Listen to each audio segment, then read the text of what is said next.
welcome viewers and students. Today we are going to analyze paper 024857 of our series। हमारे प्रश्न पत्रों की श्रृंखला में आज हम विश्लेषण करने जा रहे हैं प्रश्न पत्र संख्या 57 का पेपर 57 आपकी स्क्रीन पर। पहला सवाल, अब हमारा निर्देश है select the most appropriate word to fill in the blank. नीचे जो ब्लैंक है उसमें सही शब्द को भरना है, सही ऑप्शन को। पढ़ते हैं, you have to undergo dash intensive training to become a nurse. शब्द अंडरगो का अर्थ है किसी परीक्षा या अनुभव आदि से होकर गुजरना, यदि और दूसरी ओर इंटेंसिव का अर्थ है गहन, जो चीज़ काफ़ी डिटेल लिए हो, विस्तृत हो, गहनता हो जिसमें, उसे कहते हैं इंटेंसिव। तो अंडरगो है किसी अनुभव परीक्षा आदि से गुजरना और इंटेंसिव है गहन। Training to become a nurse, हमारा आंसर क्या होना चाहिए? देखिए, ट्रेनिंग एक सिंगुलर नाउन है।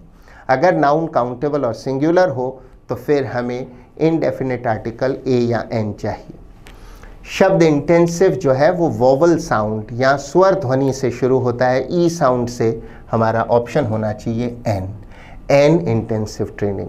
अगर कॉन्सोनेंट साउंड होता, व्यंजन ध्वनि होती तो ए, लेकिन इंटेंसिव स्वर ध्वनि है, ई साउंड है, तो एन इंटेंसिव ट्रेनिंग। द और वन नहीं हो सकते। तुम्हें एक गहन ट्रेनिंग से होकर गुजरना पड़ेगा एक नर्स बनने के लिए। You have to undergo an intensive training to become a nurse. आगे बढ़ते हैं, अगला सवाल, सवाल संख्या 77 आपकी स्क्रीन पर। अब निर्देश है select the word which means the same as the group of words given below. नीचे दिए गए शब्दों के समूह के लिए हमें एक वन वर्ड चुनना है। सो वन वर्ड सब्स्टिट्यूशन का प्रश्न है। अ पीरियड ऑफ 2 वीक्स, 2 सप्ताह की अवधि को कहते हैं फोर्टनाइट या पखवाड़ा। अन्य ऑप्शंस हमेशा देखा करें। क्वार्टर का अर्थ है 1/4, जबकि अवधि के संदर्भ में क्वार्टर का अर्थ है 3 महीनों का समय, क्योंकि एक वर्ष का 1/4 3 महीने होगा। सो 1/4 या फिर 3 महीनों का समय। डिकेड का अर्थ है 10 वर्षों का समय या दशक। और वीकेंड कहते हैं शनिवार और रविवार के दिनों को मिलाकर, हिंदी में कहेंगे सप्ताहांत। सप्ताहांत अर्थात सप्ताह का अंत, शनिवार और रविवार मिला के कहलाते हैं वीकेंड, और अक्सर संदर्भ होता है छुट्टी से। राइट, आगे बढ़ते हैं, अगला सवाल, सवाल संख्या 78 आपकी स्क्रीन पर। अब वो शब्द पहचानिए जिसकी स्पेलिंग गलत हो।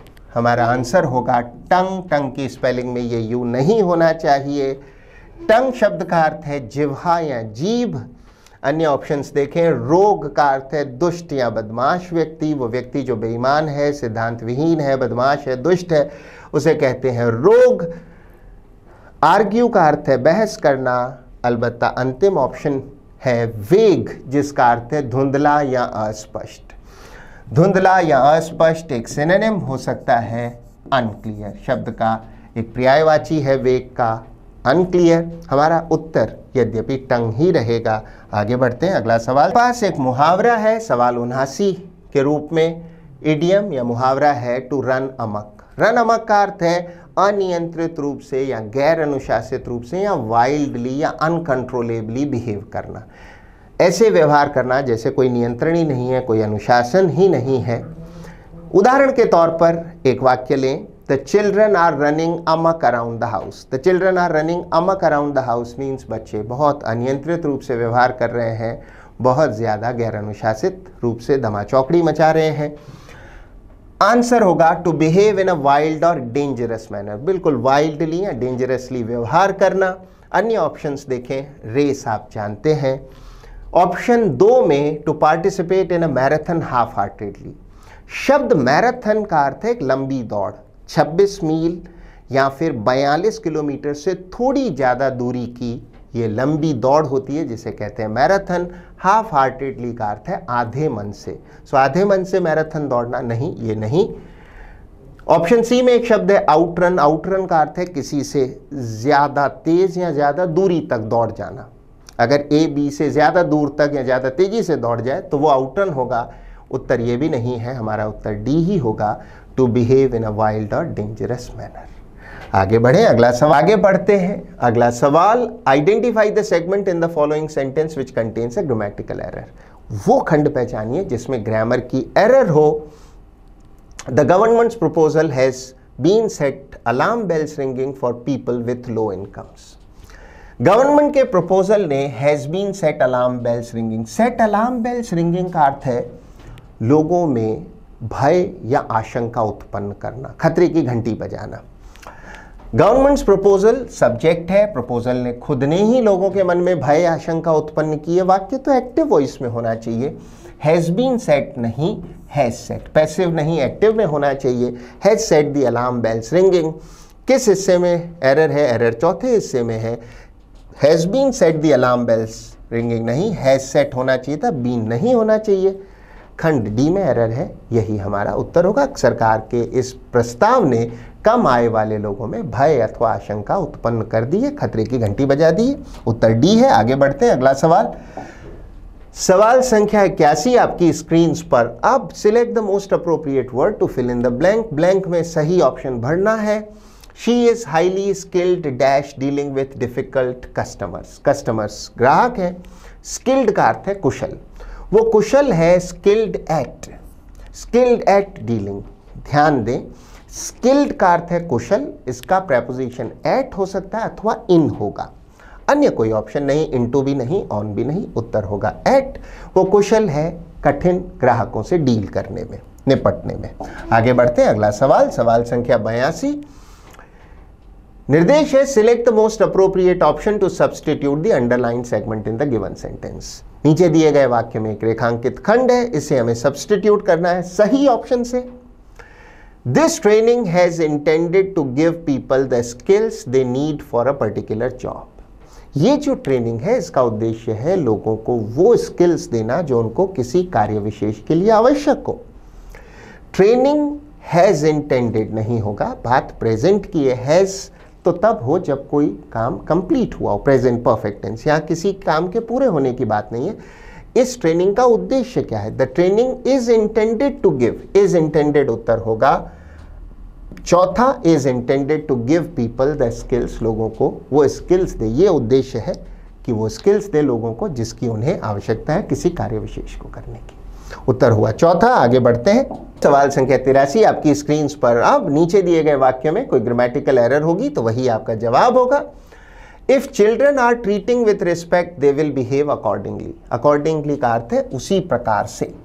अगर बच्चों के साथ सम्मान किया जाए, उन्हें सम्मान से ट्रीट किया जाए तो वे भी उसी प्रकार से व्यवहार करेंगे। चिल्ड्रन सब्जेक्ट है, ट्रीटमेंट उनको कोई और देगा, सब्जेक्ट डूअर नहीं होगा, वाक्य होगा पैसिव वॉइस में। If the children are treated with respect होना चाहिए, पैसिव वॉइस में होना चाहिए। Are treated with respect by us या बाई अदर्स को छोड़ा भी जा सकता है। If children are treated with respect by us और by others they will behave accordingly, वो उसी प्रकार से व्यवहार करेंगे। ये खंड होना चाहिए था पैसिव वॉइस में, लिखा था एक्टिव, यही एरर है। जिस खंड में एरर है वो है ट्रीटिंग विथ रिस्पेक्ट, होना चाहिए ट्रीटेड विथ रिस्पेक्ट। अन्य कोई ऑप्शन इसके निकट नहीं पहुंचता, आंसर हुआ बी। आगे बढ़ते हैं, अगला सवाल, सवाल संख्या 84 आपकी स्क्रीन पर। अब हमें एंटोनिम बताना है, विलोम शब्द बताना है। शब्द क्रिएट का अर्थ है निर्माण करना, सृजन करना। डिस्ट्रॉय का अर्थ है नष्ट करना। अन्य ऑप्शंस हमेशा देखा करें। डेवलप है विकसित करना, डिप्लॉय है तैनात करना। फौज डिप्लॉय की गई है तो तैनात की गई है। डिराइव का अर्थ है किसी चीज़ को किसी से प्राप्त करना। अगर आप लैब में कोई चीज़ डिराइव कर रहे हैं या आपने कोई प्रिंसिपल डिराइव किया है तो उसको अर्जित किया है, प्राप्त किया है। आगे बढ़ते हैं, अगला सवाल, सवाल संख्या 85 आपकी स्क्रीन पर। अब उस सेगमेंट को पहचानिए जिसमें एरर है। We couldn't understand they because they were talking in Chinese. We couldn't understand they नहीं होगा, we couldn't understand them. We subject है, understand verb है। हमें ऑब्जेक्ट प्रोनाउन चाहिए, हम नहीं समझ पा रहे थे उन लोगों को, तो they नहीं, they का ऑब्जेक्ट प्रोनाउन होगा them। हम उन्हें नहीं समझ पा रहे थे क्योंकि वे लोग चाइनीज में बात कर रहे थे। जिस खंड में एरर है वो है they because, होना चाहिए them because। उत्तर हुआ तीसरा। आगे बढ़ें, अगला सवाल, सवाल संख्या 86 आपकी स्क्रीन पर। अब दिए गए इडियोमैटिक एक्सप्रेशन का मीनिंग बताना है। To have a jaundiced eye का अर्थ होता है पूर्वाग्रह से ग्रस्त होना। वैसे तो जॉन्डिस एक रोग है, पीलिया नाम का रोग, लिवर का या यकृत का रोग है, किंतु मुहावरा to have a jaundiced eye का अर्थ है पूर्वाग्रह या प्रेजुडिस वाला व्यवहार होना, अक्सर किसी के विरुद्ध या नकारात्मक। अगर आप जॉन्डिस टाई रखते हैं किसी चीज को लेकर तो आप उसको नकारात्मक नजर से देखते हैं। आंसर होगा टू बी प्रेजुडिस्ड, पूर्वाग्रह से ग्रस्त होना। अन्य ऑप्शंस में देखें तो प्लीज्ड है, प्रसन्न, येलोइश है, पीला सा, सोर है, दुखता हुआ या दर्द करता हुआ, तो सोर आइज है तो आंखों में दर्द होगा। आगे बढ़ते हैं, हमारा उत्तर सी होगा। सवाल फिल इन द ब्लैंक्स का एक समुच्चय है, कहते हैं क्लोज टेस्ट। करने का तरीका पहले जैसा दिया है, फिर हल करें। सो इन 5 सवालों के समुच्चय को हल करने से पहले पढ़ लेते हैं। Plants first appeared on earth 400 million years ago. 1 million 10 lakh का होता है, तो 400 मिलियन हुआ 40 करोड़ साल पहले। प्लांट्स पृथ्वी पर अपीयर हुए, प्रकट हुए, आविर्भाव हुआ उनका 40 करोड़ साल पहले। Insects arrived 100 million years later, और कीट आए उनके 100 मिलियन अर्थात 10 करोड़ साल बाद। 1 मिलियन 10 लाख का है तो 100 मिलियन 10 करोड़ हुआ। 40 करोड़ साल पहले प्लांट्स या पादप आए और उनके 10 करोड़ साल बाद अर्थात आज से 30 करोड़ साल पहले कीटों का आगमन हुआ पृथ्वी पर, और यहाँ पृथ्वी पर वो अपीयर हुए। Ever dash a war, fierce war, fierce का अर्थ है उग्र, वॉर हैज रेज्ड, रेज्ड का अर्थ है युद्ध का भड़कना, युद्ध का चलना। Between the two, at first it dash not seem likely that plants would stand dash chance in the battle, plants unlike insects can not move. इतना पढ़ने पर हमें खासा अच्छा अनुमान हो चला है कि ये प्लांट्स और कीटों मीन्स पादपों और कीटों के जो अस्तित्व है उनके बारे में ये बात है। अब हल करते हैं। Plants first appeared on earth 400 million years ago. Plants आए 40 करोड़ साल पहले। Insects arrived 100 million years later, उसके 10 करोड़ साल बाद यानी आज से 30 करोड़ साल पहले कीट आए। Ever dash a fierce war, ever since, तब से लेकर, सिंस से भूतकाल में किसी समय बिंदु से लेकर, तब से लेकर अ फियर्स वॉर, बड़ा उग्र युद्ध, has raised between the two, उनके बीच में चलता आ रहा है। अन्य ऑप्शंस देखें, फॉर नहीं होगा, ये अवधि बताने का प्रेपोजिशन है, हमें चाहिए एवर सिंस, ऑन भी नहीं, आफ्टरवर्ड से के उपरांत ये भी नहीं। At first it dash not seem, at first it did not seem, बात पास्ट की है, डिड होगा। इट डिड नॉट सीम, ऐसा लाइकली मीन संभव, ऐसा शुरू में नहीं लगता था, दैट प्लांट्स वुड स्टैंड। आगे बढ़ने से पहले अन्य ऑप्शंस देख लें। डू और डज नहीं हो सकते, ये सिंपल प्रेजेंट टेंस की हेल्पिंग वर्ब्स हैं, ये नहीं आ सकती। हैड भी नहीं होगा। डिड नॉट सीम, लाइकली, ऐसा बिल्कुल प्रतीत नहीं होता था, that plants would stand dash a chance, would stand a chance. Stand a chance का अर्थ होता है किसी की जब उम्मीद हो किसी लड़ाई में, संघर्ष में, और हम कहें कि वो जीत सकता है, सफल हो सकता है, तो हम कहेंगे he, she, it etcetera stands a chance. So would stand a chance की कोई उम्मीद भी होगी पादपों की इन द बैटल, इस लड़ाई में। कौन सी लड़ाई? जो चलती आ रही है पादपों और कीटों के बीच। नन आप जानते हैं कुछ भी नहीं, सम आप जानते हैं, नॉट आप जानते हैं। आंसर है A, stand a chance in the battle. आगे बढ़े। प्लांट्स अनलाइक इंसेक्ट्स, अनलाइक है उनसे अलग, उनसे भिन्न, कीटों से भिन्न जो प्लांट्स हैं, कैन नॉट मूव, चल नहीं सकते, स्थिर होते हैं। Plants are dash outnumbered by insects, plants are vastly outnumbered, vastly means greatly, बहुत ज्यादा, आउटनंबर का अर्थ होता है संख्या में बहुत अधिक होना। प्लांट्स जो हैं वो उनकी तुलना जो है कीटों की तुलना में बहुत ज्यादा है इंसेक्ट्स। कोई चीज आपको आउटनंबर करती है तो वो आपसे बहुत ज्यादा है। प्लांट्स आर आउटनंबर्ड का अर्थ है प्लांट से ज्यादा किसकी संख्या है? इंसेक्ट्स की। वास्टली का अर्थ है ग्रेटली, प्लांट्स की तुलना में कीट बहुत ज्यादा संख्या में है। अन्य ऑप्शंस देखें। फर्मली का अर्थ है मजबूती से, लाइटली हल्के से, और डीपली है गहराई से। आगे बढ़ते हुए, an average oak tree, average का अर्थ है औसत, ओक ट्री, ओक एक ऊंचा पहाड़ी पेड़ होता है जो इमारती लकड़ी देता है। एक औसत ओक वृक्ष में will have tens of thousands of insects dash on it. Answer होगा फीडिंग ऑन इट। फीड का अर्थ है पोषण पाना, भोजन पाना। तो जो कीट है वो पोषण पाते हैं एक ओक ट्री से हजारों, थाउजेंड्स ऑफ मीन्स हजारों, सो कीटों की संख्या बहुत ज्यादा है। एक ओक ट्री से हजारों कीट पोषण पाते हैं, फीडिंग ऑन। अन्य ऑप्शंस देखें, फीलिंग आप जानते हैं, ईटिंग भी जानते हैं, और फाइटिंग लड़ना भी आपको पता है। हमारा आंसर होगा फीडिंग, पोषण पाना, भोजन करना। आगे बढ़ते हुए अगला सवाल, select the synonym for the given word. दिए हुए शब्द का पर्यायवाची बताना है। इन्हांस का अर्थ है वृद्धि करना अथवा सुधारना, इंप्रूव करना। स्माइल आपके लुक्स को इन्हांस कर देती है, आंसर होगा इंप्रूव। अन्य ऑप्शंस देखें, रिड्यूस का अर्थ है घटाना, श्रिंक का अर्थ है सिकुड़ना, और फ्राइटन का अर्थ है डराना। हमारा उत्तर होगा इंप्रूव। आगे बढ़ते हुए अगला प्रश्न, हमारा निर्देश है select the most appropriate option to substitute the underlined segment in the given sentence.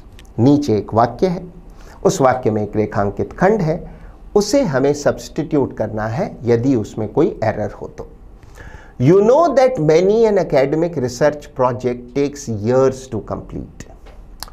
देखिए, many के उपरांत यदि a अथवा n लगाया जाए तो फिर नाउन और वर्ब दोनों सिंगुलर होनी चाहिए। उदाहरण के तौर पर मैं कहता हूं many students are waiting outside। Note करें, many के बाद students और are दोनों प्लूरल है।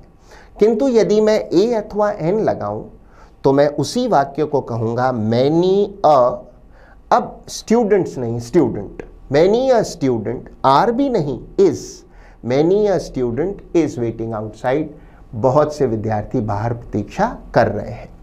तो many an academic research project noun singular है, टेक्स भी सिंगुलर है। आप जानते हैं सिंपल प्रेजेंट टेंस में वर्ब सिंगुलर होने पर उसमें एस का इन्फ्लेक्शन होना चाहिए।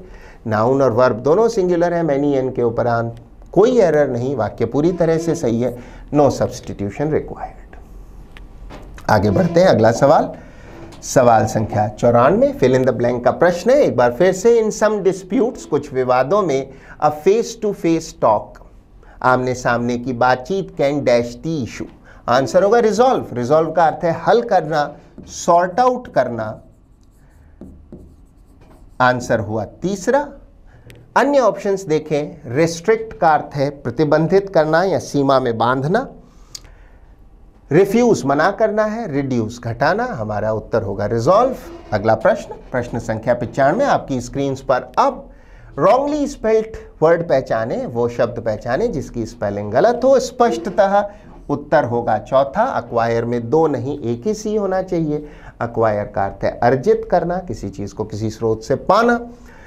कोट का अर्थ है उद्धृत करना या उल्लेखित करना। यदि आप एक श्लोक कहें भगवत गीता से तो आप श्रीमद् भगवत गीता को कोट कर रहे हैं, उल्लेखित कर रहे हैं, उद्धृत कर रहे हैं। रिक्वायर का अर्थ है आवश्यकता होना। क्यू का अर्थ सभी जानते हैं कतार। हमारा उत्तर होगा चौथा डी। आगे बढ़ते हैं अगला सवाल, सवाल संख्या 96 आपकी स्क्रीन पर। अब हमें मॉडेस्ट जो प्रश्न शब्द है इसका विलोम शब्द बताना है। शब्द मॉडेस्ट का अर्थ है विनम्र, हम्बल। हमारा आंसर वो शब्द होना चाहिए जिसका अर्थ इससे उलट हो, इससे उल्टा हो। आंसर होगा वेन, जिसका अर्थ है प्राउड अथवा एरोगेंट, अभिमानी। अभिमानी, घमंडी को कहते हैं वेन। यही हमारा उत्तर होगा। अन्य ऑप्शंस अवश्य देखा करें। फ्यूरियस है क्रुद्ध, गुस्से में। डिसऑनेस्ट है बेईमान। सिंपल आप जानते हैं सरल या सादा। उत्तर होगा ए। अगला प्रश्न, प्रश्न संख्या 97 आपकी स्क्रीन पर। अब शब्द डिस्पाइस का हमें बताना है सिनोनिम या पर्यायवाची। डिस्पाइस का अर्थ है नापसंद करना, घृणा करना। If you despise something you dislike it और हेट इट। आंसर होगा डिटेस्ट, घृणा करना, नापसंद करना। अन्य ऑप्शंस को हमेशा ध्यान से देखें। डिनाई का अर्थ है मना करना, इनकार करना अथवा वंचित करना। किसी को किसी अधिकार से वंचित करना भी डिनाई है, मना करना तो है ही। डिफर है स्थगित करना, किसी मामले को डिफर कर देंगे तो उससे बाद में डील करेंगे, उसे हम पोस्टपोन कर रहे हैं। डिफाइल का अर्थ है किसी चीज को गंदा करना, पल्यूट करना, मलिन करना। आगे बढ़ें, अगला सवाल, सवाल संख्या 98 आपकी स्क्रीन पर। अब निर्देश है select the word which means the same as the group of words given below. नीचे जो शब्दों का समूह है उसी अर्थ वाले शब्द को हमें आंसर रूप में पहचानना है। एग्जिस्टिंग और लिविंग और occurring at the same time. देखिए श्री कृष्ण और अर्जुन और दुर्योधन ये सब कंटेम्पररीज थे, एक ही समय पर रहे। महाराणा प्रताप और अकबर कंटेम्पररीज थे। विंस्टन चर्चिल और महात्मा गांधी एक ही समय पर हुए, इतिहास में कंटेम्पररीज हुए, एक समय पर होने वाले, रहने वाले आदि। अन्य ऑप्शंस देखें, शब्द कॉलीग का अर्थ है साथी, कॉमरेड का अर्थ भी मित्र या साथी है। अक्सर यूनियन या एसोसिएशंस के सदस्य एक दूसरे को कॉमरेड कहते हैं, अर्थ है साथी। कंपेनियन का अर्थ भी साथी। कॉलीग यद्यपि आमतौर पे वो साथी है जो आपके साथ काम करता हो, आपका सहकर्मी हो। तो हमारा आंसर होगा कंटेम्पररीज। आगे बढ़ते हैं, अगला सवाल, सवाल संख्या 99। फिल इन द ब्लैंक करना है। 20 families were dash from an old building before the monsoon. Monsoon season है बरसात की, वर्षा की। फैमिलीज किसी पुरानी बिल्डिंग से बिफोर द मॉनसून क्या की गई, वहां से हटाई गई, खाली की गई। सुरक्षा अथवा ऐसे किसी कारण के कारण लोगों को कहीं से विस्थापित करना, हटाना, उस स्थान को खाली कराने को कहते हैं evacuate. Were evacuated from an old building. संभवतः बिल्डिंग के ढह जाने का डर था, आशंका थी। अन्य ऑप्शन अवश्य देखें। इरेज का अर्थ है मिटाना, एम्प्टी का अर्थ है खाली करना, पर आमतौर पे किसी पात्र वगैरह को खाली करना। एक्सपेल है निष्कासित करना, जब किसी को किसी स्थान से निकाल दिया जाए, निष्कासित किया जाए तो होता है एक्सपल्शन। वर्ब होगी एक्सपेल। हमारा आंसर है इवैक्यूएटेड। अगला सवाल, सवाल संख्या 100 आपकी स्क्रीन पर। अब प्रश्न पत्र का अंतिम प्रश्न भी है। Select the most appropriate option to substitute the underline segment. रेखांकित खंड है, इसे हमें सब्सटीट्यूट करना है सही ऑप्शन से, और अगर कोई एरर ना हो तो फिर नो सब्स्टिट्यूशन रिक्वायर्ड हमारा आंसर होगा। पैसेंजर्स है यात्री, were asked to identify. Identify का अर्थ है पहचानना। यात्रियों से कहा गया पहचानिए, आइडेंटिफाई देयर सूटकेसेस। उनसे कहा गया कि अपने सूटकेसेस पहचाने before they were loaded on to the plane. किसी चीज को किसी वाहन आदि में चढ़ाने को कहते हैं load something on to something, like all the goods were loaded onto the truck. So चूंकि सूटकेसेस प्लूरल है, देवर बिल्कुल सही है, इट नहीं हो सकता, वॉज नहीं हो सकता, loaded on to passive voice है, थर्ड फॉर्म होनी चाहिए। ये वाक्य तो पहले से ही पूरा सही है। आंसर होगा नो सब्स्टिट्यूशन रिक्वायर्ड। सो ये था आपका विश्लेषण पेपर 57 का। I hope you learn something from it. अच्छे रिजल्ट्स के लिए वीडियो को फिर देखें, इसमें आई हुई वोकैबुलरी को लिखें, याद करें, अपने एग्जाम्पल सेंटेंसेस में उसका यूज़ करें। Keep learning, keep trying, keep working, and thank you so much. Bye bye.